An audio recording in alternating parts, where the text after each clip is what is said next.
Manifester une vie de prière intense. Nous allons lire aujourd'hui dans la première aux Thessaloniciens, chapitre 5, verset 17, un verset très court, mais tellement important, où Paul écrit ceci: « Priez sans cesse, priez sans cesse. » Et nous sommes d'accord avec cette invitation de l'apôtre Paul. La prière, c'est bien plus qu'un moment que nous consacrons à Dieu de temps en temps. C'est surtout un style de vie, un profond désir de vivre quotidiennement en communion avec Dieu.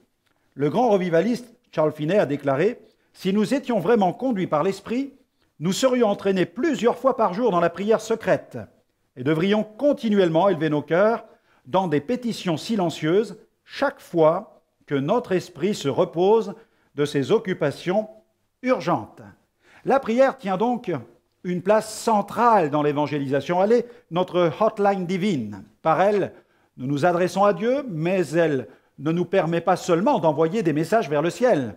Elle nous permet aussi d'en recevoir, car par la prière, le Seigneur peut faire résonner sa voix dans notre cœur au moyen de convictions profondes et parfois même au moyen de révélations. Ainsi, le chrétien efficace doit impérativement veiller sur la qualité de sa vie de prière.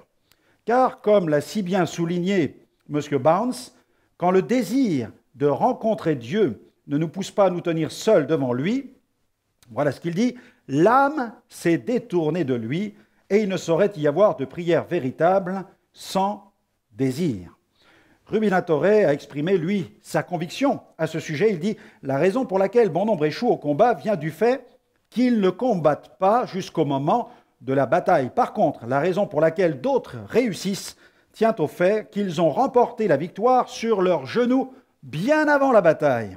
Anticipez vos batailles, combattez sur vos genoux avant l'assaut de la tentation et vous aurez toujours la victoire. » Voici quelques cibles de prière que nous devrions garder à l'esprit.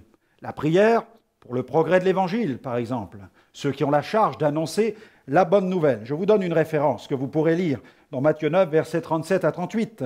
Et puis, l'ouverture de nouvelles portes pour annoncer la parole. Colossiens chapitre 4, versets 3 à 4. Davantage d'assurance dans la proclamation de la bonne nouvelle. Éphésiens 6, versets 19 à 20. On peut prier aussi pour le recul des ténèbres. 2 Corinthiens chapitre 4, versets 3 à 4. Allez, d'autres cibles. La prière pour le salut des perdus.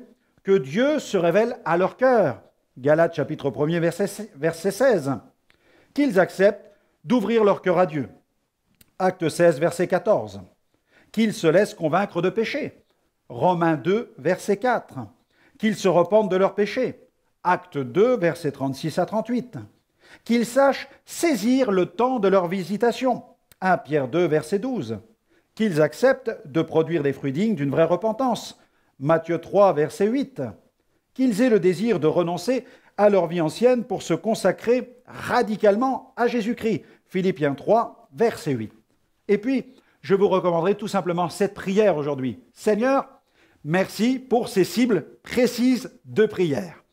Que je puisse chaque jour venir à toi avec des requêtes précises et confiant de ce que tu répondras.